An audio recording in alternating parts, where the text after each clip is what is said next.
Hey everyone, today we're going to get started. We're going to draw a pumpkin. So, write your name on your paper, and then let's get started. So, I'm going to start, and a pumpkin is kind of approximately this shape, right? And I kind of drew a little bit light lines, but you might not be able to see them yet. So, that part of the pumpkin, we know the stem is kind of coming off the top, and the top of our pumpkin has kind of that part that has the edge, right? So I drew really lightly again. I'm going to start drawing darker a little bit. Not much, just a little bit.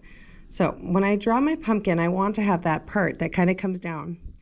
And it's kind of oval-like. It doesn't have to be a perfectly shaped oval because, again, pumpkins are not just a perfect shape. They're perfectly what you make them. So there's kind of that start. Now when it goes out, the next shape kind of looks like it overlaps. It's not a perfect oval again.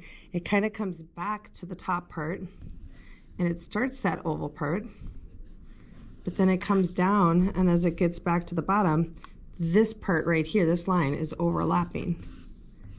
So it kind of makes that next crease.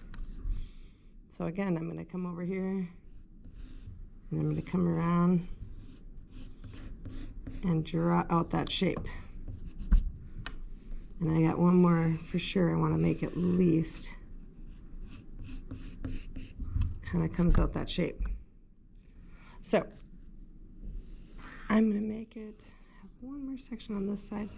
If you want, yours could even have more depending on how you want your pumpkin to look. So there's kind of the rough outline. At the top, let's see if I can, at the top I have my stem. And this stem I just had it like it was cut off of the vine. And it's there. So that's kind of the basics. Now, if I want, I can draw a horizon line. That's so my pumpkin is sitting on the ground. Okay, so there's a simple pumpkin to draw out.